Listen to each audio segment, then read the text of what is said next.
I love the reverb when I want to do these guest people and hey Pop, get in here, man. Yeah. Because what is going on, Ronbo? I mean, I was thinking Pop's gonna have. We asked you for that photo. So watch Pop send a picture of Bam and Boom Incorporated. We're waiting on that. Pop, here's the thing. You talked about an alternate draft because the noise about Brandon Aiyuk seems to be picking up. And then there was that tweet that he put out that I had to have interpreted by somebody else on X. And he's saying something about, 6 days before the action. Wait a minute. Brandon, what are you talking about? I didn't know you were a Jaden Daniels fan. Is he talking about Jaden's day coming up at Sixers? Whose day is he talking about? See? I don't know, man. I don't know. You know what? You know what? I guess if that's the only... It's speculation is the only leverage he has because he really has no leverage. So he's just messing with us. God. He's just messing with us. And I wish he would stop because I react to these things. I'm high strung like that. Man, what are you talking about? What are you saying that for? What does it matter? God. I'm like he's going to put Ronbo in the hospital. Yeah. I mean, it was rough. He's messing around. Took a whole bottle of aspirin. Bobby, now, just to get things started, this is hilarious. GB Vool, who makes notes, he says all of PD's picks from last draft were bust. Now, Pop, just a real quick review. Mm-hmm. Some of the picks you picked last year, you remember them, I'm sure. Is there any truth to what GB says?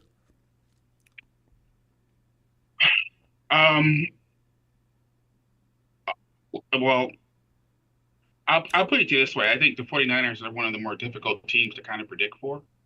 And I think what's different about the 49ers than anybody else is you have a head coach who puts a hidden camera in every room in the facility so that he can kind of pop in and out whenever he wants. So Kyle has serious trust issues. He really does. I agree. And his I've said that for years.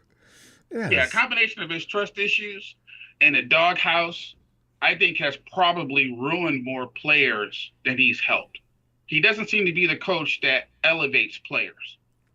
You see what I'm saying? It's Great like point. you gotta earn his trust, and then once you earn his trust, you can do almost anything you want to do, which is also bad because you see what happens to Debo, right? So it's like Debo has all the talent in the world to be one of the best in the game. Yeah. But still, he's coming into year six now, and he still doesn't know how to run routes and stuff like that. So it's he's allowed to get away with that too. Other receivers don't. He's in part of the Cabo clique, so he's good. He's a made man. And then we got Aiyuk, who's done everything right. You know what I'm saying? And shows up in shape. Bust his way out of that doghouse. I mean, he had to use a sledgehammer. Man. He fights Fred Warner in the middle of the field. Catches just about everything that comes to him. And he's got to fight for a contract. Yeah. So it's like this team is really, really weird. But I tell you what, I did factor that into my picks this year because I do believe that either you have to have instant wow factor or you have to get Kyle's trust as soon as possible in order to get on the field. That's why I felt really good about Ufunga. I felt really good about him because I think that he had the right NFL mentor to kind of prepare him for that. But in the NFL, your margin of error is so slim that you can make mistakes, and the minute you get behind in the depth chart, and then all of a sudden you're not playing as much, then you're not really improving if you don't play. Like Trey Lance. I'm not trying to break up Trey Lance. I'm just saying he just needs to go to the XFL or something or Canadian League and play. And let somebody see him play. So long, Agreed. He's got to play. Because I was thinking about that. I agree. Because in Dallas, but is there any better guy in the league to take away his job than Dak Prescott? And I don't have any. Dak's not a bad quarterback. I'm not going to go that far. But the thing is, Dak does things that, if I'm a coach, I'm saying I need to look at somebody else, Dak, because when I get in these big games, all of a sudden you turn into mini something. And I ain't going to say the word, Dak, but I'm telling you right now, man. I know people are saying that it's all Dak, but honestly, man, Dallas's problem is Jerry Jones. Always has been. It's how the team is run. It's how the team is run day to day. They don't really foster a winning level. Like if you were to take the 49ers, like their administrative structure, right, and put that and swap it with Dallas, Be a different Dallas would story. be having similar. They'd be having similar results that 49ers have. But Okay. because But just for Texas boys' sake, Texas boy, don't think you're still sorry. Okay. Okay. Go ahead. oh no, they are. I got no love lost for Dallas. What I'm just saying is that they just got, they got so many distractions. Yeah. They got so many distractions. San Francisco's problem is the opposite. Their main issue right now is that since the coach doesn't want to play young players and doesn't trust players, and he pretty much just focuses on the D line, you now have a depleted roster, right? Where you have a depleted roster, and now we're coming into this year, right? Where we're Super Bowl caliber, but next year there's 39 free agents. And unless we get a lot of depth this year, this is why this thing about the 10 picks. We don't need all 10 picks. I'm starting to rethink that as well. Pop, let's get started on this draft because. And by the way, I want to remind if you're watching right now, make sure if you have debate, we love debate. Pop's a master debater. You know Pop, he knows you. Bring it. All right, you got some problems he's doing? Let's tell him. Yes. Show me no mercy. However, please don't be actual. Yeah. Be original when you insult me. Just be original, not actual. Original. Yes. All right. So, Ronbo, where would you like to start? Right at the top. Start right at the top. Right at the top. So, obviously, going into this draft, I absolutely felt the best possible position to draft was offensive tackle. However, the system that I used was, I think it's called NFL Draft Buzz. So I did a draft through that system, a simulation. Very, very difficult to trade up. It was a little bit easier to trade back. Trade ups were easier later in the draft. I also felt that unless you get the top 2 tackles in this draft, these guys, Kyle's not going to trust them to start. It's just not going to happen. But the good thing for us is that there's other players and other positions on the field that do need some attention. So as I went to draft, I came down to some players, and some of the players I liked, some of them I didn't like. And we got to round 1, and a player fell to me, and I wasn't going to pass this player up because I did not expect this player to fall past 22, past Philadelphia. And he's even worth trading up for, and that is Cooper DeJean out of Iowa. He's a free safety. He's a cornerback, and he's a kick returner. All 3 things we need wrapped up into one player. I think his best position, though, is probably going to be free safety with the 49ers, almost in the same kind of role that Jimmy Ward was in. And because of that, I do believe that he is legitimately has the potential to be a future All-Pro at that position. And as you move forward in that secondary, there's 2 spots you want locked down, and that is free safety and a number 1 cornerback, and everybody else, can be swapped out.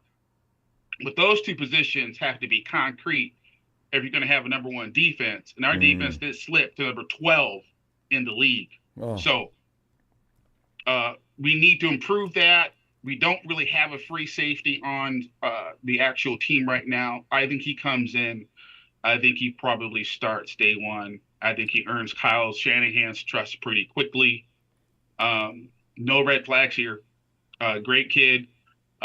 Runs a 4.4 40, good size. Ball hawk kind of dude. Good hips, good twitch muscles. He could be an elite player. He is my first round pick. He was the best player I felt available in a position in need. What do you think, Ronbo? I think that we haven't taken I'm trying to think of the last time we took a cornerback in the first round. It goes back early in the decade. I'm talking about the 2000 and what? I think it was 2002, somewhere in there, maybe. And who was that kid? He's not in the league anymore. Of course, I want to say Jimmy Ward. Jimmy Ward was drafted as a safety / cornerback. Oh, safety. I'm sorry. I'm thinking cornerback. But Jimmy's a better No, safety no, than he is a they cornerback. moved him to corner. Yeah, They they drafted did. him to be a corner. Because he's a better. Did he really? Yeah, Trent Balky. Yeah. You play center. Yep, they drafted him. I want you to come in Yep, and they play quarterback. drafted. You know, Oh my Trent, God. you know, we play people out of position all the time, and this is what he does. And that's why. Well, this guy's versatile. Plus, he returns kicks. So, to me, he hits the field this year. Okay. You know what I'm saying? There's no red shirt year. There's no sitting around. I think, they'll have no choice but to put him on the field. Plus, with our new defensive schemes, he could also play that very, very adaptable star position on this team, which means that he just moves around a lot, especially in the earlier downs, plays center field on the late downs. I like him. I think he's a good player. If he falls, I hope the 49ers take him. I did take a couple guys off my list. And I took Mims completely off my draft board. I mean, 8 starts, weight problems, injury issues. And he's making all the rounds, too. You see him on talk shows. NFL Network was talking to him yesterday. I said, Mims, that's the dude we're supposed to – they're thinking the 49ers are going to pick up. But then again, like what you're saying is he's only played a few games. He has no experience. Right. And on the subject of Aiyuk, I don't think the 49ers are going to trade him. If I'm running the 49ers, I'm not trading him. This is no point. There just isn't. He's your best receiver, homegrown kid. He plays on the 50. If this is not the time. If you trade Aiyuk, you trade him next year, but you play out the 5th year. But you know what I'm saying? Because you got to rebuild or do a serious rebuild or a serious reload next year. Mm-hmm. Maybe that's the time to do it. I don't think today's the time, because remember, receiver is the one position that you can get players all the way through the draft, all the way through the 6th round. You can find a receiver that can do something, or could be the best one somewhere in the 4th round. Aiyuk showed up for the first day of workout, and he's not going to play that game where I ain't coming on the field until they give me my money. He's not doing that. I like him. I hope the 49ers pay attention to that attitude and say, okay, let's go ahead and stop fooling around with this and get this done. Yeah. So, what we're seeing and what we're hearing are two different things. We're seeing somebody who wants to play for the 49ers, who's doing all the right things in the offseason. And then the other news from other people, the Steelers and that kind of stuff. I don't think the value in the NFL right now is trading multiple picks for a wide receiver. I also don't think the value is paying a wide receiver $30 million. I don't think there's a value there. I just think that the 49ers will put themselves in a position where if they're going to give him a contract extension now, then they're going to have to pay up. However, the Slim Reaper just got $25 million a year, so he's going to probably want more than that. Yeah, so he wants more than that. So my thought process is I let him play out the 5th year option, and you can work out a deal between now and then. Great, that works with the team. Great, but if not, then at that point, you trade him. Sure, you have no choice. Not this year. The Super Bowl year. No, but he seems like he's not the kind of guy. He's not going to walk around with his lips all stuck out. Wouldn't give me my money. I don't even know why I'm out here. I'm going to tell you what, I'm playing for another team right now. Brandon, if you're going to take that attitude out there, bust ass, and play for your other team, audition then. Show us. Get that 1,500. He hasn't said anything. No, when he hasn't.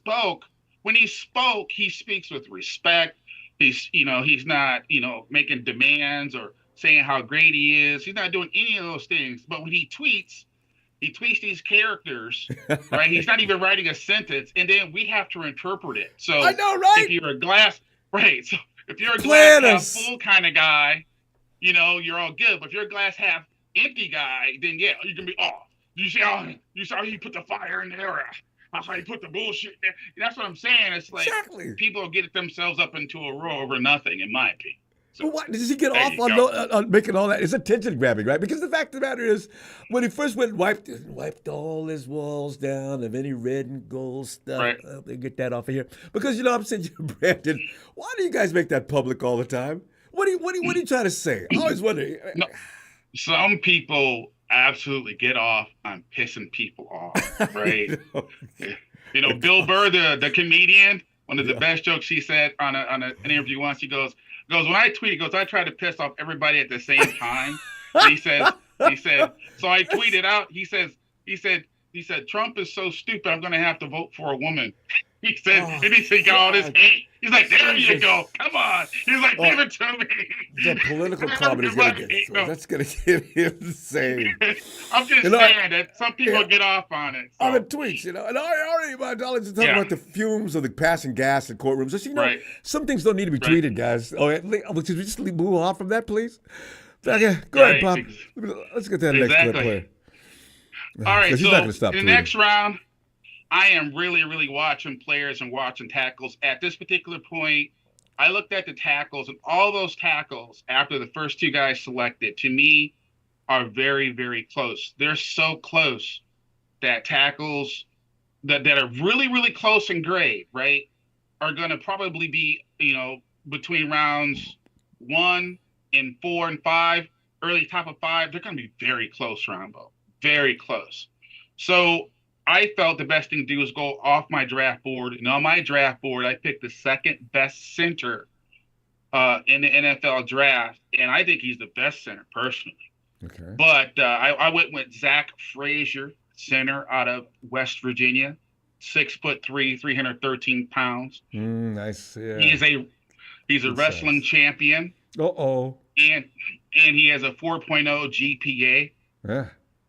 I stress that because Shanahan has a very, very complicated system that takes a long time, and he's stubborn. He won't change it. Yeah. He won't simplify it. So you got to have an IQ for all the pass coverages and things like that. But he's got a very strong wrestler's base, Ronbo. Ronbo, I don't know if you've ever had a fight with a wrestler before. No, I avoided that because I knew he could wrestle. I've had several fights over the years with wrestlers, Ronbo. Never went well. Why don't you stay out of trouble? Why didn't you piss him off knowing he was a wrestler? my black belt in judo does not help against the wrestler, Ronbo. Now it should. No, it doesn't, Ronbo. Because the thing is, in judo, you guys have leverage and everything like that. Because in taekwondo, if I see a wrestler, all I know is jujitsu, you guys, don't let you get your hands on me. No. I've got to strike quickly and get you in a position where I can just take you out. But as far as you grab me, So, Ronbo, once they put the hands on you, Ronbo, they do everything to your body except for a spinning power driver like in Street Fighter. I'm just letting you know, Ronbo, wrestlers can handle their business. I know. Look at this kid's tape in a phone booth. He is a nasty dog. Oh, yeah, absolutely. And, I'm drafting this kid. You know what I'm thinking about, Ronbo? You know who keeps me up at night, Ronbo? Chris Jones keeps me up at night, Ronbo. I need to be able to block him. I'm so tired. I need to be able to block him. Thank you. And this guy should be able to do it. I really do. I agree. Yes, he is a wrestler, Ronbo. He is a champion wrestler, as well as a football player. And he's going to look at that tape and say, you know what? I'm going to grab him here, and he ain't going nowhere. I got it. Trust me. I think that he has the opportunity to start probably by October or November because, our center, he's thin in the butt. He's light on his feet. He gets knocked back way too much. And we're going to have to start trapping people in this particular scheme because defense has changed a little bit against the 49ers this year, starting with the Ravens game. Defense has started playing more man-to-man coverage. And the only receiver that can beat man-to-man coverage, we got two, is Aiyuk on the regular, and also Kittle can beat man coverage. JJ does a good job of that, too. Well, he's coming out of the slot, typically third down in a zone. Well, so a lot of times they're not going to try to cover him man. If they do cover him man, it'd be for the first 5 yards and cut him loose. Yeah. So ultimately speaking, in my opinion, since they've changed so much, we're going to have to start running up the middle with a fullback because they're blitzing off the edges, blitzing those cornerbacks and covering the man behind that. And that kind of gave Purdy some trouble. Remember, Purdy was the most efficient quarterback in the league this year. But since the Ravens game, his average quarterback rating was 83. That's not enough to get a Super Bowl done, Ron. No, and you're right, because DC's, like you're saying, they sat around, they formulated, they came up with a way to cut that down because in the beginning, you're right, he was going buck wild. I said, Brock Purdy. Yeah, now, I didn't see that play developing, and he saw that guy about to make, and that Aiyuk pass across the middle of the field. Aiyuk didn't even come out of his turn yet. Brock's got that ball in flight. Boom! I said, whoa! What do we got here? You know, it's that, yeah. But now, like you're saying, they've got formula now.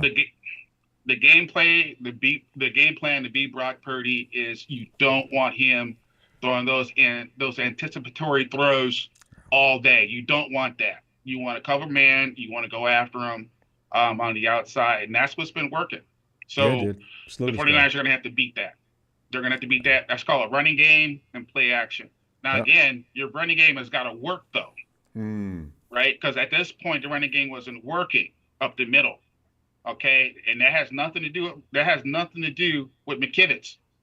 That has everything to do with your interior offensive line. They got to get off the ball, and they got to push it, separate, so that the fullback can go through, and then after that, so, our boy McCaffrey can go through. All right? So, Ronbo, that is my pick for the number 2. Again, I waited. I thought about trading up for him. The price was too steep to trade up for him. Luckily for me, Zach Frazier fell, so I picked him at the number 2 spot. Right, man. As soon as you said he could wrestle, I was already on board. So, yeah. Oh, yeah. No, that's a big deal. Because, Ronbo, I am a big, strong man. But I will get my ass with my wrestler all day.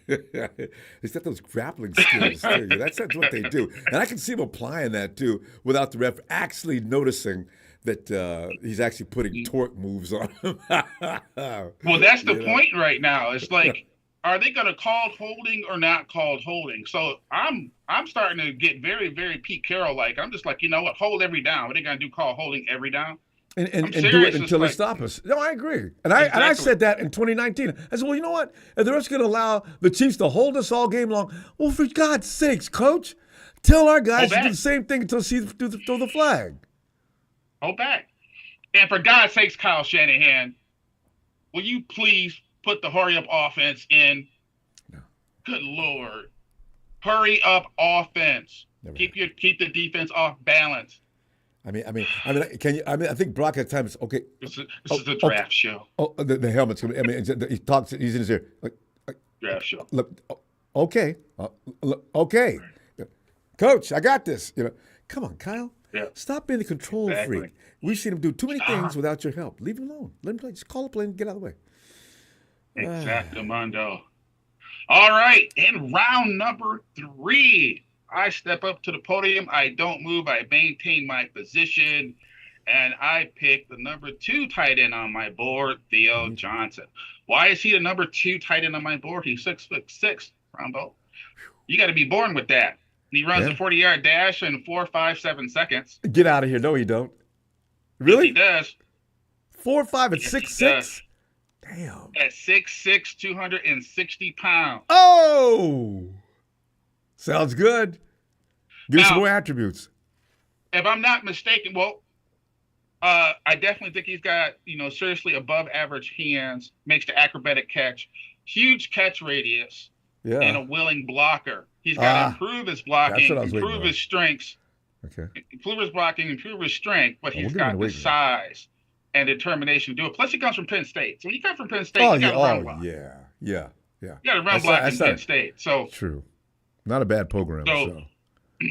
I honestly felt that if Aiyuk was traded, a second tight end is a huge benefit, because if you have a tight end that can catch passes and run routes, to me, that's the cheat code. Yes. Right? Because now Kittle doesn't seem so expensive now compared to what the receivers are getting, right? Right. And Kittle does a lot more. So, in my opinion, moving forward, you got to get another tight end to pair with Kittle, because I like to see Kittle's career extend a little farther out. And the only way to do that is to play him like the Kansas City Chiefs play Kelsey. A lot of slot, move him around, that kind of stuff. Yeah. And you do that with Kittle, I think that'd be fantastic. Oh, he'll go I think Theo Johnson can back him up or be on the field with him at the same time. Split him out on some passing downs. If you audible to a run, motion him back in, tight to the line. hit somebody in the face. Yeah. And Some of takes those off to old the school left and High to the Ward right. blocks. Right. Bam. Oh, Kittle's wide open. You can forget about that. Touchdown. 90. Oh, yes. It's all. So I know what everybody's thinking. They're like, oh my God, you didn't get a tackle. Like I said, the tackles are so close. And most of the tackles in the first round aren't really tackles. They're guards. Let me explain. Some of the biggest guys there, short arms. If you come across a defensive lineman that has long arms, you can't use your greatest attributes as an offensive lineman, and that's your hands. Yeah. You can't put your hands on them because they've pushed you back and away, right. And now they're triple moving you and quadruple moving you and getting past you. Number two, I also don't think that having a really tall offensive lineman, I don't think that works in today's NFL. Because now the defensive end, yeah, exactly. You can't get that pad level low enough, fast enough.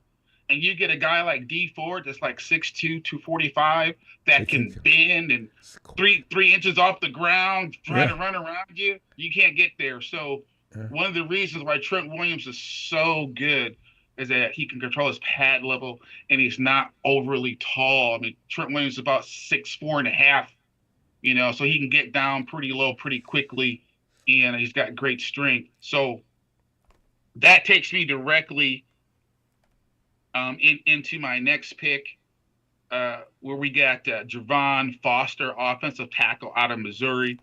Goes in at 6'6", 313 pounds. A little bit taller than I like, but he's got 35-inch arms. Okay. So he got pretty good arm length. Tenacious blocker. His grades are very, very close to some of the tackles in the first round. Good feet, good mobility. He should be able to come in and definitely make McKivitz play better. He is definitely a more talented athlete than McKivitz is. Really good slider. Dude got some details on this dude. Where are my details? Where are the details? There we go. Yeah, because McKivitz, for all intents and purposes, if I had to make a bet on who's going to start, McKivitz is still on that right side. In fact, go ahead. Go ahead. You're right. Now I'm saying McKivitz, he's going to. What we don't have any patience with, and you mentioned it earlier as you came in, as far as he's got to have time to actually season up. McKivitz might be better than we think, but go ahead with what you got with this player. McKivitz is an NFL pro right tackle that gave up. How many sacks did he go up last year? 13 sacks, something like that. Yeah. And you want to be improving, right? So let's say McKivitz gives up 8 sacks this year or 10 sacks, and he improves. But he's a Super Bowl starting right tackle. He's not the reason you lost that Super Bowl. No, he really isn't. And we were actually winning, as usual. Right. And I do believe when it comes to McKivitz, I'm not trying to, defend him or say how great he is. I think that he has gotten a lot of bad scrutiny. I mean, he is a lower round player that was picked. He never was the most athletic or the strongest, right? He just had really, really good work ethic. He had been cut once, and they brought him back, and now he's starting. Would McKivitz start on a number of other teams? The answer is yes. He probably would start on half NFL teams. Yeah. Because that's how bad the offensive line play right now is. All over the NFL?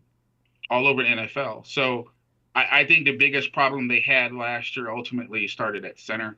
Mm-hmm. And I think and Brindle never got any hate. People still lauded him as being a Pro Bowler. But he got into the Pro Bowl maybe by default, because a lot of players, I don't know. He's not that bad, but I mean, I don't know. He's not bad until you get to the playoffs and you see him get shoved into the backfield. Which is very important, That's what people don't understand. That's what everyone needs to understand, that you don't pay these players those big salaries for the regular season. You pay those big salaries for the playoffs. All right, Dak Prescott is due to make $59 million this year. Yeah. Okay, but that's a lot of money for a quarterback Every time I think about that. To not win the Super Bowl. And You know what I the mean? Cowboys don't have any choice. Well, unless Trey comes in and does something miraculous to impress them and make you think, you know what, Dak? We didn't give you no guarantee on that contract. No. So, No. and, Cynthia makes a good point. No one could stop Chris Jones. So if we're gonna gauge success as to which offensive lineman did the best job, we'd have to give it to Feliciano, because Feliciano got mad after the game and called up Burford and said, "Do what the," and it got. I don't know why I used a tweet. That was stupid, because the culture we cultivate in Santa Clara. He got called out on that. But the 49ers weren't stupid enough to say, "Okay, that was rude, and we don't want rude people around here. You're done." No, we were Well, we don't know what happened in the background. You know what I mean? Well, we don't yeah. know what happened behind closed doors. Yeah. I'm pretty sure John Lynch had a conversation. Well, he did. You know what I mean? It might have been a little heated, It probably wasn't that heated. It's just, you got to remind some people, hey, look, there's social media stuff where you air your dirty laundry, and we don't do that here. True. That's the best We thing. don't do that here. We keep it in house. Yeah. I mean, honestly, you could blame Burford, but you got to also blame the play call as well. If I have a player that wasn't slated to start, I'm not putting in emotion with a fake handoff on the end around on third down. No, I'm saying this is 2 downs, guys. Go give me 2 or 3 yards, and then we're gonna do it again. Yeah. Right? So that you don't want your player thinking. You want your player to play. Yes. You know what I mean? You want your player to play. Where you just went right there, though, this is the thing that I think Kyle Shanahan should be able to anticipate. It's the same thing with the NFC Championship game when the Eagles came and knocked the bejesus out of. Kyle, you've seen the action up to this point. Why would you call that particular play at that particular crucial moment? Those are points where you have to get it done, and you go with the best that you can do. I don't have my third-string tight end out there waiting. I don't have Chris Jones sitting right on top of the play, ready to explode across the line. I do something else, and I'm sure he's got a book that thick. Why would you pick that play? I feel like I did that day. Pop, it's just, we should have a 6th trophy by now. Damn it. Hurts. Assing around. Keep finding ways to lose these Super Bowls. It hurts. And I think the other thing is I think that he's susceptible to that criticism on a passive level, right? So like the first Super Bowl, he gets criticized for not giving Debo the ball enough, and in this one, he gets it to him too much. When that's not his problem. His problem is that when something is working, don't change it, right? And when something's not working, you gotta draw something up in the dirt that will work. Right? So if you got to take your game plan and go like this, we got to attack this way, then that's what you do. If everybody knows that you run left, you put 2 tight ends next to Trent Williams, you put a fullback in the back, and you go left. Stop us. And you're right. And no matter what the defense, exactly, well, here we come. Whatever the defense thinks, okay, we know what you're going to do. We'll do something about it, because here we come, bro. Right. I mean, do it. And to go back to the last play, for example, I don't think I've ever seen us, right, since we used to deal with the Rams, right? I've never seen us pull a blocker away from Arnold, trying to fool him. Have you seen that? Because I haven't. No. Usually we're attacking him. Yeah, and we run right at badass dudes, right? That's what I'm saying. There's just no way. I don't care who you are. You don't even have to be Jones. You don't have to be Jones. If you're not blocked, you're not blocked. Do you see what I'm saying? Yeah.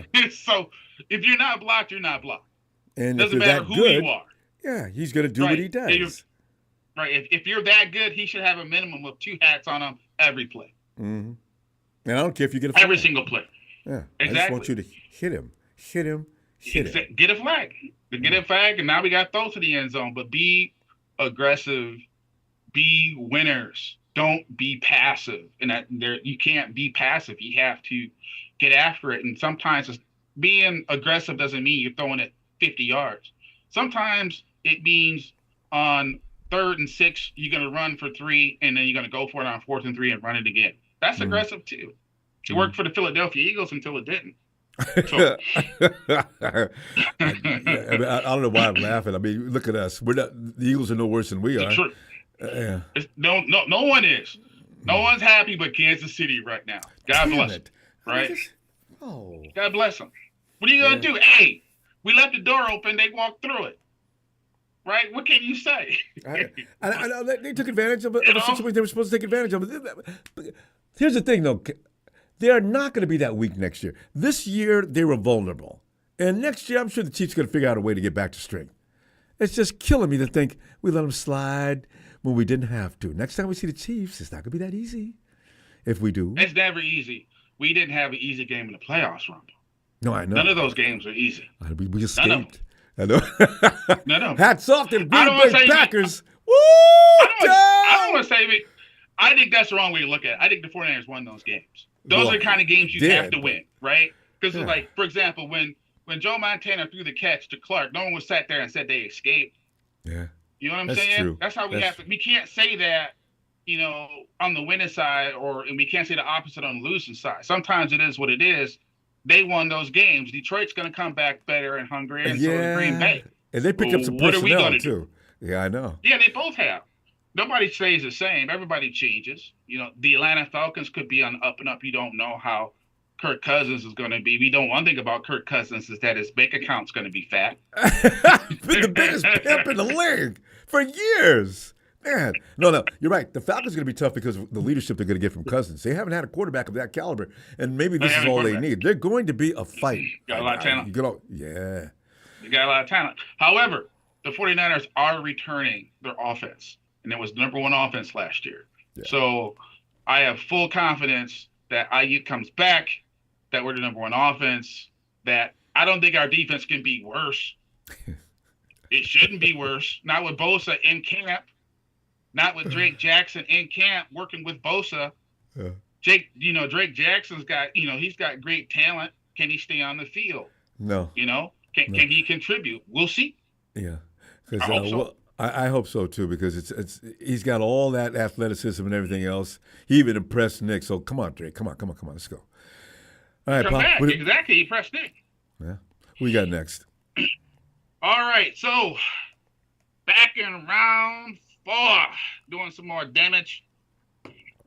We went with nose tackle and defensive tackle. Tyler Davis out of Clemson, 6'2", 301 pounds. Got a 5.0 40 time. Very athletic. Wait, quick, Pop, fast, strong. Did you say offense? You said OT or DT? Defensive tackle. You did nose say DT. tackle. Okay. Because I was worried about that height, but for what you're talking about, that's exactly right. Continue. Well, he reminds me of DJ Jones. Yeah. So I like him a lot. He plays the run very well. He anchors. He demands double teams. Yes. So people don't understand. Armstead did not demand double teams. Okay? This guy demands double teams because he's strong and he's quick. He's not necessarily a pass rusher per se, but he is a run stopper penetrator. Yeah. So he is somebody who blows plays up. He's got a chance to get in the rotation this year and contribute. Because again, right now, how I have to look at it is that there's no tomorrow, Ronbo. It's Super Bowl or bust. It is. Right? It was that year for the last 2 years. Pop, because who you got in the middle right now? You think this kid could possibly move them to one side? Because Javon Hargrave is not considered. You use Hargrave on. Damn, what is Hargrave? What? Javon is. What do you call Javon? He's a pass rushing defensive tackle. So you're going to shuttle him in and out? He gets paid a lot of money to not be paying all. No, I don't know. It's the second year in the system. We'll have to see. You got to see what happens. Oh yeah, they brought in two guys that can stop the run this year. So we got 2 guys that can come in and play. So we have right now a solid 3-man rotation. Adding this guy would be a 4th-man rotation, but you're also thinking about the future. Can he also develop for the future? And he is quick enough to even play defensive end on the weak side or on the strong side. So he's got some quicks, but his biggest gift is really his strength and his ability to penetrate. And the fact that if you look at his film, if you don't double team him, you're having a bad day running the ball. I like that kind of intimidation. Does he wrestle? So he doesn't wrestle, does he? Anyway, he can wrestle me and probably whip me, but God, gotta get the Yeah, tough guys I really like Tyler Davis out of Clemson. I think he's got a chance to come in and make a difference in that rotation. And so far, out of all the players we picked, I think Javon Foster is a developmental player who can show some promise. But like I said, I don't think there's an offensive tackle in this league that's going to, in the draft, outside the top 2 guys that could take that was the case the job last year away too, from Pop. McKivitz. Yeah, I remember. But you still gotta, yeah, still gotta bring him in. I mean, Jalen Moore, he suffered the NFL jinx, and that is you get buried on the depth chart, you lose your confidence, and when you get in, you do nothing but mess up, and before you know it, you're out of the league. Yeah. So that's the NFL, though. So an offensive lineman need to know that too. Yeah, right. And when Kyle came out and said we didn't see anything in the draft that's any better than what we have in camp right now, and when they said that, a lot of hearts dropped to the floor. But you still got guys screaming and yelling with rage. Why don't you address the offensive line? Why? You guys. Do you know? Hey, it's the second offensive line pick. I got 2 so far. Yeah, you got 2 offensive line picks so far. I'm talking free agency and everything else. It's just that offensive linemen aren't that plentiful. They're just not. They're not. And if they're good, they're already getting paid incredible amounts of money to stay with whoever they're with. So I worry about that problem. Well, remember, I think McGlinchey, he got over $50 million guaranteed. McGlinchey did. Yeah, he limped over there and signed that contract as quick as he could. Screwed his leg back on for opening day, and it wasn't 5 minutes before he was out. And Russ was getting beat to death. and he clearly a sign of a player that was drafted way too high. Way too high. And we could have got Vita Vea. Every time somebody says something about that draft day, we could have got Vita Vea. But see, that's just the thing. Shanahan drafts based on his system. Yeah. What he wants in his system. So I don't expect him to draft the best player available, because the one time he did it, it was Bosa. Yeah. But that was like a no-brainer pick. It's like, there would have been just protests in the streets of San Francisco if he picked somebody else like Kyler Murray. You had to have security get out to his car in the parking lot. You're damn right. So yeah. So no, but yeah, he's got to. They all have to do a better job of I think picking players that can contribute in some kind of way, because that keeps players engaged. You see what I'm saying? So at the very least bit, as you move forward, like I said, the defensive tackle, nose tackle. And the key there, designation, that nose tackle is against that somebody who can play the 2 technique and play the 3 technique and can take on 2 blockers at the same time. That's what he's doing. He does it all the time. That's what he does. Gotta have it. That's not Hargraves. Yeah, I know. Hargraves is Mr. Beat You one-on-one.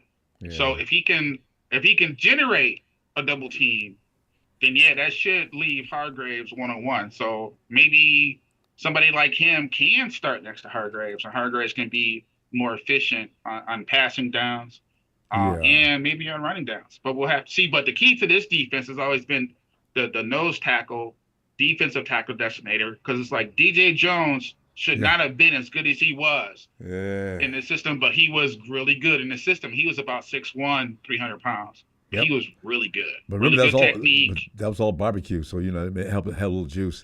The thing with Jones, he was quick too. Reflexes. Some of those big men like that can move quick. You can't stop that moving truck.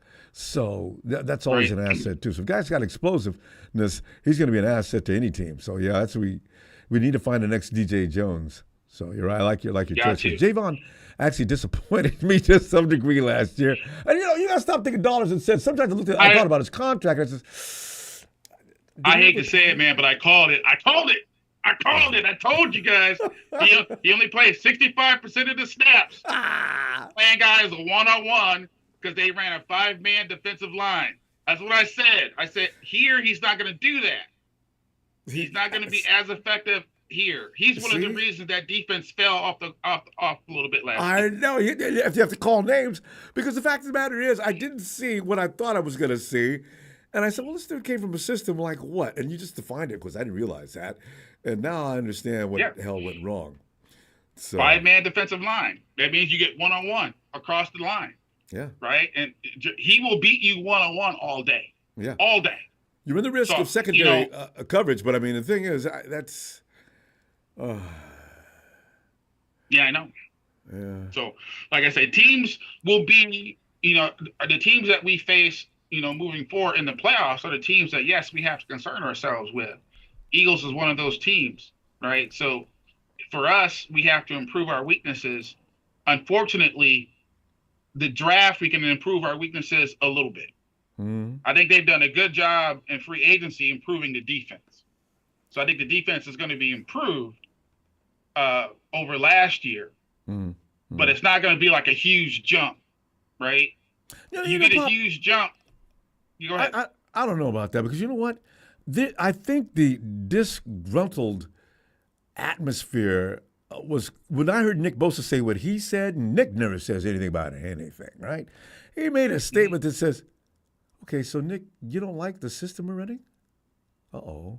If you said that, then it must really be bothering you because you don't give a damn about what the system running. You're still going to headhunt and you're going to take home bodies. But you said that, huh? And then you heard that was a sentiment around the locker room, and I got a little concerned. I said, you know what? I feel sorry for Steve Wilkes, but you know what? This is NFL. There's no place for sympathy here.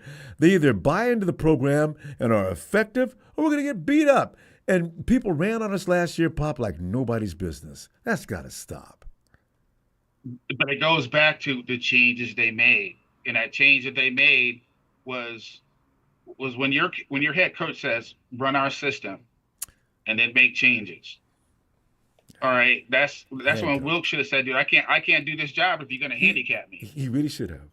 He really should have. Right? Because the wide nine only works if you have an extremely talented four-man line. Mm-hmm. And part of that four-man line, you have to have 2 D tackles. So at the absolute pinnacle of this defense was when we had Buckner, when we had Armstead at tackle, when we had, Bosa as a rookie.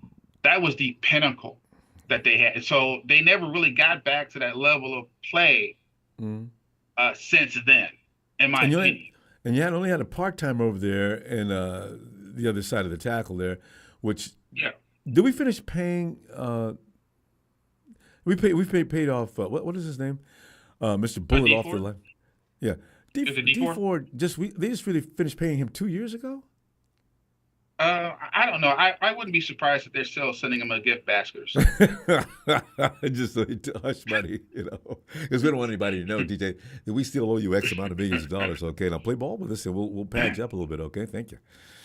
God. Yeah, did we lose a draft pick because we gave somebody a little bit too much money by accident? Whoops. The Chiefs, right? Did we have to? No. We lost the draft pick. Was he? Right. Yes. This year, right? You're talking about this year. Yeah, overpaying. We gave somebody $75,000 little bonus. I wonder who that was. That's a little bit of a oops. Yeah, might have been DJ. No telling who it was.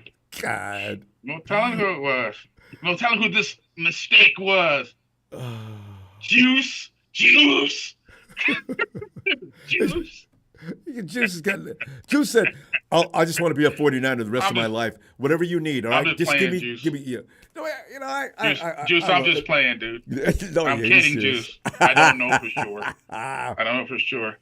I can't remember. Is it Juice a wrestler? All right. Maybe. He goes to Harvard. Same thing. At the end of round 4, Ronbo, let's go back to the philosophy. 39 free agents next year. Trust. Well, I'm going to draft a pro that was already a pro before he even was born. We're going to draft wide receiver out of Rice, Luke McCaffrey. 6'2", 200 pounds, 4'4", 640. Now, a lot of people are saying this is nepotism. You're damn right it is. I'm kidding. He's a good football player. Well, number one, he's only been playing receiver for a year, but he played quarterback before that. Yes. Right? So those are 2 fantastic benefits. I was very impressed with his combine workout. Very impressed. Very, very solid hands, smooth hips, excellent acceleration. Is he the best receiver in the world? No, but he's that kind of person. Hey, he's the Nakua Okola of this particular draft. Whatever his name is, the guy from the Rams. Puka Nakua, yeah. You're right. Puka Nacua. I think he's the Puka Nacua of this draft. I think that everyone's sleeping on him, but I think that if you throw him a pass, he's going to catch it. People complain about him not separating, but I think that he is a logical possible replacement for JJ next year. He plays special teams, so he'll be a good gunner for you. But the thing I like the most about him, go ahead. Wait, I'm just concerned about your last sentence that included gunner replacement for JJ next year. We're getting rid of JJ next year. Oh, absolutely. JJ's gone. You know, you could have waited to hurt my feelings like this next year. It's time, Ronbo. It's time. It's time. Man.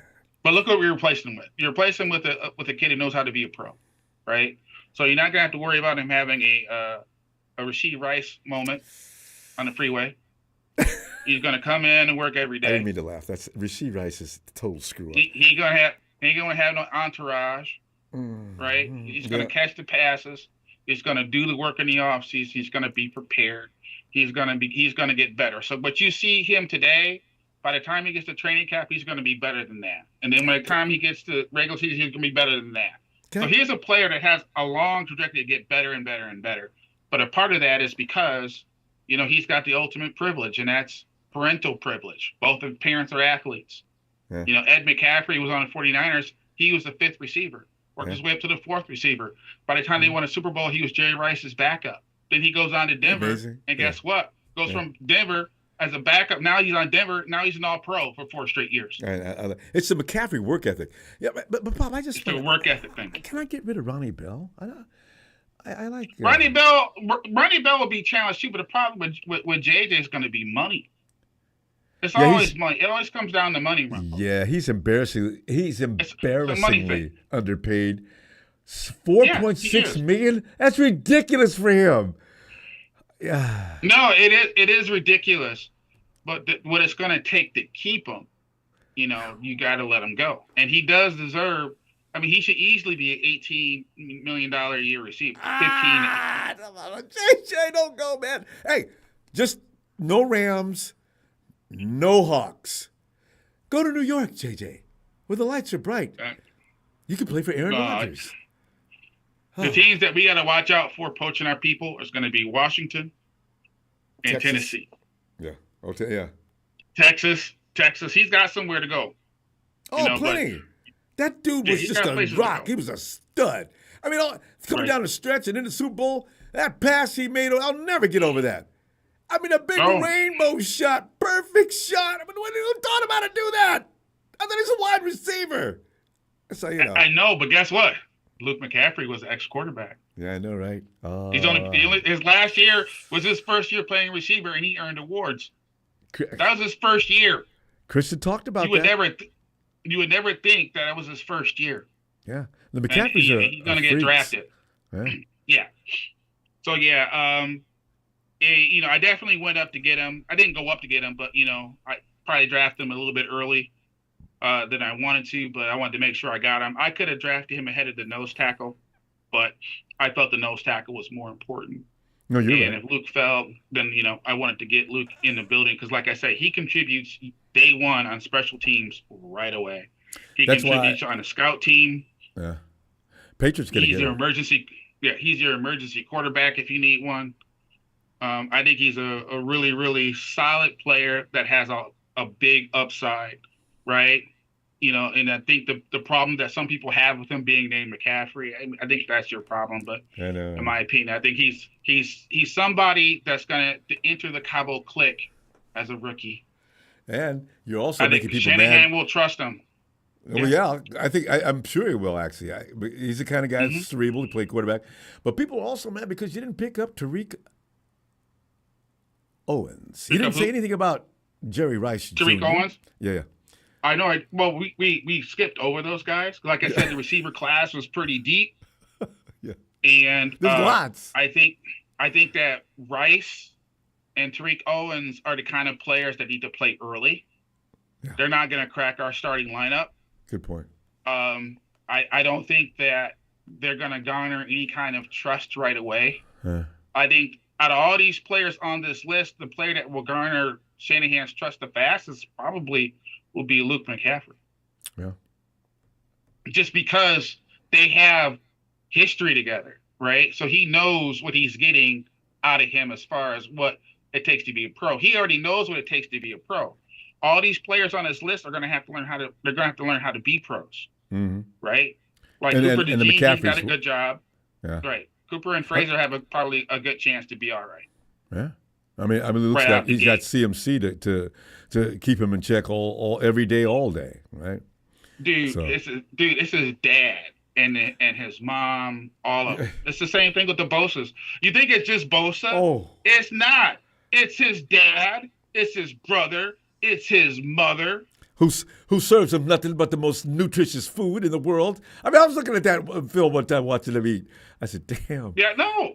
All in one dinner? I know. It's like, his mom's like, Mickey, you hungry? He's like, yeah. Like, would you like a 12-egg vegetable omelet? Yeah. See, that would have been my mom. My mom would be like, you want some egg pie? Some wings? You know? That'd have been my mom. Gotta do. That's how the Bosas look like they do. I mean, there's a film of them walking down the beach, Nick and his brother. Man, I was laughing, man. Look at that, man. I mean, talk about that bully on the beach kicking sand in people's faces. There they are, the Bosa brothers. Parental privilege, dude. Some of these parents are serious about their kids' development. They're serious. Overly so. But that's a subject for another day. But, man, some parents are just really ridiculous, especially football and baseball. I mean, basketball parents are another subject. Football and baseball parents are really But you got to be calm down. You got to be careful that there's a receiver in the first round that I skipped over. I actually took him off my list.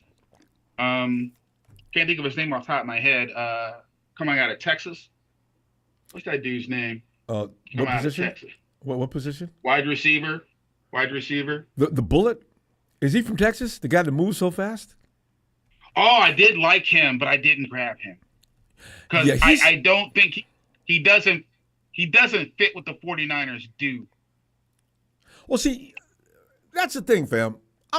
The 49ers, every year they're going to do something that's going to be outrageous, and they haven't done that yet. Now I see them possibly getting tired of Aiyuk and saying, listen, you know what? We need to get cheaper here, and we have somehow take a risk here, see if we can get somebody every bit as efficient. Now, that kid that's owned the combine, we might want to move up to get him. But then the system that you use, the one that's developed now for point system, right? You can lose. The 49ers have to give up just about every other ass. They have to lose a lot of rounds of draft picks. So the 49ers do remain rational when they do these things. But I'm still looking for 49ers to do something outrageous on draft night. And I do every year, but this could be the year. I think that their decisions are multi-layered. So, like, when they traded Buckner, and how they probably looked at it, and I'm just guessing, they probably said, okay, Buckner has trade value. Yes. Armstead doesn't. Yeah. Armstead doesn't have trade value. Right. So you get that first round Armstead pick. Armstead can play more than one position. Yeah. Buckner can only play. And then before you know it, they've rationalized trading away their best defensive player.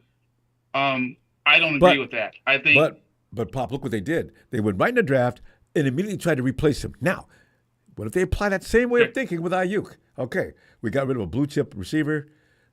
What do we do now? We got a first round pick for him. Let's go to the first round, trade it up, and get Let's explore that for a second. So let's say you do get a first round pick, right, for him, and the only likely candidates would be possibly Washington, which is going to be no because they need a quarterback. Yeah. Oh yeah. And Steelers. The Steelers are pretty hot on, but now you're in the 20s, right? So around the 20s, you're looking at Ladd McConkey, who I believe Ladd is basically I believe he's a second round pick. You got Brian Thompson Jr. I think he probably will be a good player. But I don't think he's better than Aiyuk. I don't think he comes and he You're starts. not going better, worse, yeah. Right? You got Malachi Conley out of Western Kentucky. Same difference. I'm not sure. Yeah, I'm not sure if he comes in here and talks. You got is that Adonai Mitchell out of Texas? AD. Oh yeah, I know what you mean. Yeah. AD out of Texas. He has the potential to be awesome. However, he's got some red flags. One of them being not a good citizen. non-compliant diabetic. Oh, So, yeah. so what that basically means is that you're a diabetic, but you don't believe the doctors when they tell you that you're diabetic. So you just keep eating whatever you want to eat, Oh and no. your blood sugar gets out of whack. You turn into an a-hole. You can't be talked to. Then you eat, and then 15 minutes later, you feel better. You're treating everybody better. So he's off my board because the non-compliance in his condition is a lack of discipline and maturity. So that's just going to be a problem. So he's off my board. So I don't see a replacement for Aiyuk other than Marvin Harrison Jr., all right, or Malik Neighbors. That's I was thinking of Harrison. Those Jr., are the two. Yeah. Those two only are the only ones I see that could replace them. And here's where they can't replace them. Experience. You can't replace his blocking. And you know what? That's pretty much number 1.5 with Kyle. You have the skills, is number one, but you need to be able to block. And he's hard-headed. Kyle doesn't care how great you are. If you're not blocking, you're not playing. Right. He's not, and Kyle ain't playing. He's serious. Right. It's like you got to read the room, young people. You got to figure out what people want and then deliver it. What Brock Purdy did to take that job is he basically came in. He learned exactly how Kyle liked this omelet and made it exactly that way. You know, it's a fact. Right? The only reason we know about that is because of confrontation. But Brandon Aiyuk is a very confrontational person. He starts things. If you think you're going to say something to him and get away with it, you're not. Really, I love when guys on the field say something and they say, get up. Just as they get out of range, Brandon grabs the back foot. Like, dude, Brandon, I love it when he does that. Brandon is an assassin. He's a bold-faced assassin. So cool. He's a hit man. He's a silent gangster. You don't trade a 26-year-old stud like that. I'm sorry you don't. It's like, and no one's going to give you the bounty it's going to take to get him, right? So you have to do one of two things. Either you control his movement and let him be mad, or you pay him and be sad. Yeah. Right? I agree. So it's not a good situation for either party, but it can be. Yeah. My thought process is if Brock Purdy is your guy, right? And while I wasn't the biggest Brock Purdy fan in the beginning, I love me some Brock Purdy. I love the underdog. I do. Yeah, and he is definitely that. Have you seen him lately? Boy, he was beefing up. He's working out. Oh, look at you, Big B. I was saying that. Yes. Boy, he's ready. He's ready. So ultimately speaking, we still got to deal with that contract, though. We got to deal with that contract. Yeah. I still don't think he is worth what Mahomes makes. Well, no. Right? I mean, I don't think he's. I think that Kirk Cousins is overpaying, but he should be worth what Kirk Cousins is getting. Yeah, well, put Dak Prescott in this little comparisons. What do you do now? If Jerry gives him, Jerry's going to wait though. I think Jerry did it to himself, and he continues to do it to himself. So Cowboys probably won't win anything as long as you remember. Jerry Jones is the guy that fired Jimmy Johnson, and then hired Barry Switzer. So, and it's been a zoo ever since. So he's the one that wouldn't pay Jack and then had to pay him more because he wouldn't pay him. Sound familiar, 49ers? Right? So yeah, when you move forward, we gotta pay him. Yeah, I know, but I don't want to labor on that thought now. I got to listen, Bob. Let's get some more. Get these last picks. We're already running late, but it's fun. Yeah, let's do it. All right, let's do it. All right. So in line with that particular situation, the top of round 5, I went ahead and I traded the number 176 overall pick in the 6th round and pick 211 in the 6th round to move up with the Colts for pick number 140, 151. So we traded up, and I drafted quarterback Jordan Travis out of Florida State. 6'1", 200 pounds. And here's what I like about him. He's a good mobile quarterback, determined runner, good NFL arm, can play special teams. What? He Wait. He's a quarterback who can play special teams? Yes. Would you put your quarterback out there on special teams? Oh, I will put a draft. If I draft you in the 5th round, you better get out there and hit somebody. Go proceed. I want to hear more about this. So these are the things, but here's the deal. I believe that you draft a quarterback every single draft. Yeah. I am completely unhappy with the quarterback room should Brock Purdy go down. I'm also looking to hit lightning in a bottle. Maybe I get another good quarterback late in the draft that develops. Maybe he develops at a fast rate. Maybe I learned something from Brock Purdy that I can kind of apply to this kid to get him ready to play. But to me, he projects out as a backup quarterback in the NFL. I think we need a better backup quarterback. I'm just not happy with the two guys we have. I know the one guy's smart, great. I know the other guy is good in the room, great. We need a real quarterback, preferably somebody that can come in and make a little bit of noise in the preseason and in training camp. And get everybody all pumped up. Yeah, I hope so.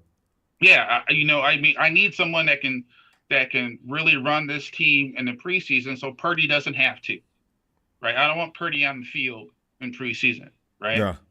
So I really want him to come in. I want him to develop and give everybody something to think about when it comes time for a contract for Brock Purdy. Because right now, everybody thought everything's settled. It's not. It's the 49ers. This is the prove-it year for Brock Purdy. This is his contract year, so to speak. Yeah. This year here.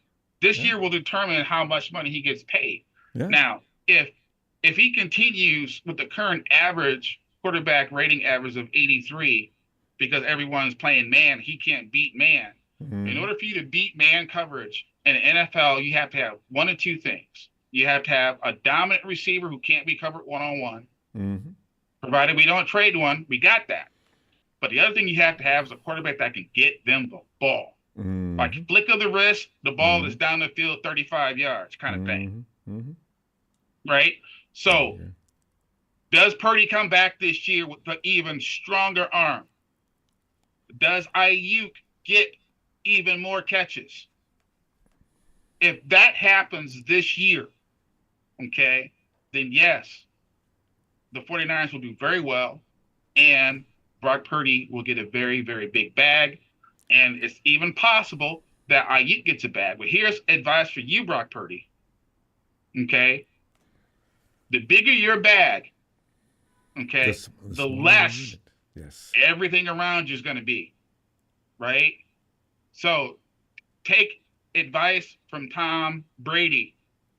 He's got a bunch of Super Bowl rings, 7 of them, not because he's so great, but because he took less and had better teams around him. And you know what? Brock's already going down that path. He's got people going after him. And Brock, we want you to sit on top of this tractor and everybody can see one of America's greats out there driving one of our tractors, because, he's really a country boy that just, if you talk to him in that way, and George Kittle also, listen, we can't stay with you if you get all the money. And besides the endorsements you're getting right now, your salary's just going to be pocket change anyway. Look at Tom Brady.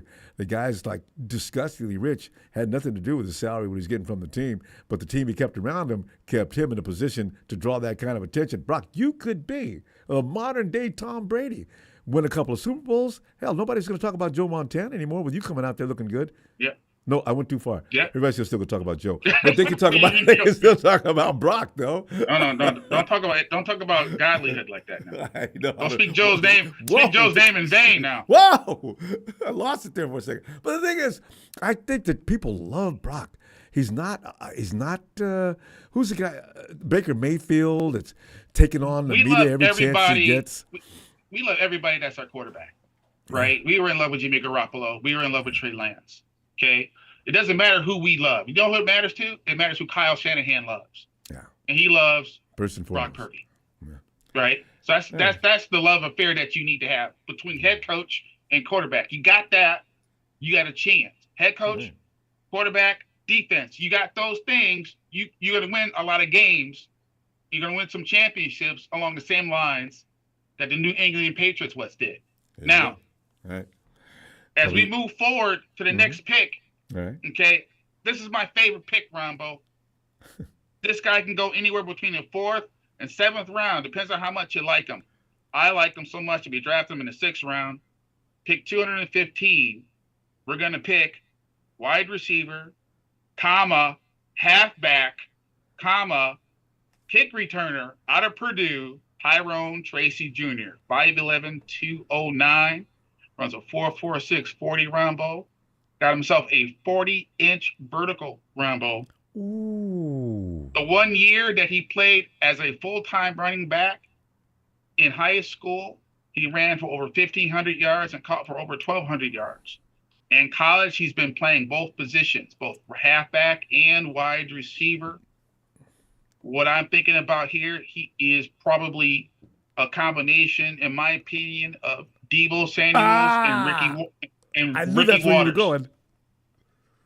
Deebo Samuels and Ricky Waters out of Purdue. He makes this team as a kick returner. But remember, the more you can do, the more you can do, Ronbo. Yeah. And he can do a lot. Exactly. Kyle is going to want to utilize a talent like that. I like him a lot. I love his talent. I like his talent more than I like McCaffrey. But again, I already know Kyle. Already likes Luke. Wow. and I already know that Luke knows how to be a pro. No, check out Tyrone Tracy Jr. Take out his tape. Excellent player. Again, he can go anywhere between the 4th and 6th round based on the simulations I've done in the draft room. He fell to me at 6. So and I due to the fact grabbed him. that running backs have been devalued to the point now where you're really good running backs, they can forget about the 1st and 2nd round. So I'm not surprised. It doesn't even matter. You could have all the skills in the world, and you could be let go. You can be traded. I mean, think about Aaron Jones from the Packers, who is now with Minnesota. Austin Eckler is going to be looking for a job. These are excellent running backs. These good running backs that can catch the ball. That can catch the ball. Just barely got a job. He fighting out with the Eagles. That's crazy. That's what I'm saying. I'm just saying. Just think about that. He went in the same division. So it's like some of these players, right? Some of these players, but I still don't agree with. I don't think that you need to have a $30 million wide receiver to win a Super Bowl. I know we don't. So that's why the whole situation kind of needs to be a status quo. Let's see where it goes. You know, I would like to see Brock Purdy campaigning for Aiyuk to get paid, because I know Kittle has been campaigning for him to get paid. I would like to see Brock do that, but we'll see. We'll see. Yeah. And Ronbo, the last pick of the draft. Yes. Round number 7 at 251. We are going to draft Trent Jones, offensive tackle out of Michigan, 6'4", 309 pounds, plays right tackle, projects as a right guard in the NFL. He was the 6th offensive lineman on the rotation at Michigan. That's just how it fell. I think he transferred to a different team he's starting. He could be a diamond in the rough. He has an incredible body, Ronbo, and I'm not saying that in a gay kind of way. I'm just saying that look at his body. For him to be 310 pounds, Ronbo, there ain't nothing jiggling on this man. He is solid. Reminds me of a young Aiyuk. Yeah. But a really, really good athlete. I mean, he is an exception. Can dunk a basketball. What? Okay, that tells me a lot. You know, he just didn't get the opportunities. Part of it is because he had better players in front of him, or players who made less mistakes. Michigan. Oh, Michigan. Oh, you could be right. That's where you find guys that didn't play, not because they were any good, but because they were on a national champion. A stacked team where you got 80 players on the sideline. It would have benefited him to transfer out someplace else. But overall, I think he's going to be a really, really solid pick for the 49ers. Great development player, great practice squad player, but good luck keeping him on the practice squad, because I honestly believe right now if he was to come to the 49ers, he would be the second best athlete or third best athlete in their offensive line room. That's how good of an athlete he is. And Chris Osorno, he agrees with you. He says Trent Jones looks like a sleeper pick too. Definitely a steal. Yeah. And if we learned anything about late round picks, don't worry about when he got picked up. Worry about what it looks like after you pick him up. Yeah. No, it don't matter where you get picked. I mean, Brock Purdy is proof of it. You know, a lot of us didn't want to believe that Brock Purdy was doing what he's doing, but he was doing it. I still and believe he was high stepping. And he was high stepping. Yeah. I know. And he was high stepping. You know what? You also look at and you know, Chris, and you know Harbaugh, we could never get him to do it way back then. But Harbaugh has a good eye for talent. So you know what? Most of those guys on that team, Harbaugh was just a little late getting there. But how many years did it take him to get to the national championship? 4, 5? Ooh. No. It took him about 7, 8 years to get Yeah, because he left. Yeah, okay. Because we went to Tom Sula years with us. I mean, he was gone after the Tom Sula, and yeah. So that's college Kyle's been around with us 6. Yeah, there's no parity in college. It's all about who recruits the best. Yeah. So at the time, Ohio State was just a recruiting monster. So he had to overcome that. And then, of course, you had the other teams that recruit well, Alabama, you know.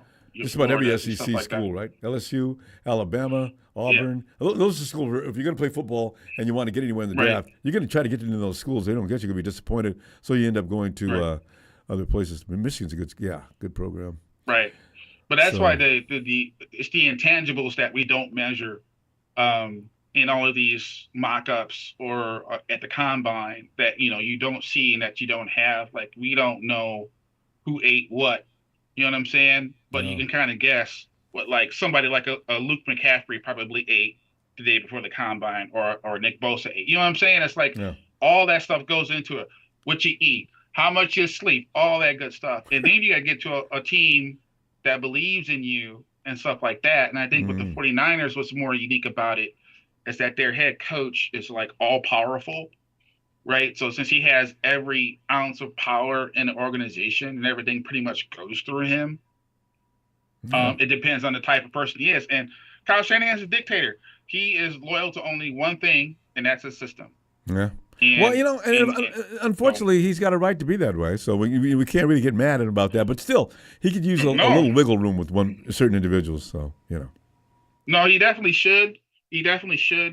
So, you know, like I say, when I try to draft, I try to take into the account of where the player's going and what the needs are, who's the best available at that time and at that position, and who can come in and impress Kyle and earn his trust during practice and during OTAs and then during training camp and in the meeting rooms, right? Because remember, even in the meeting rooms, Kyle's not here, but he's watching.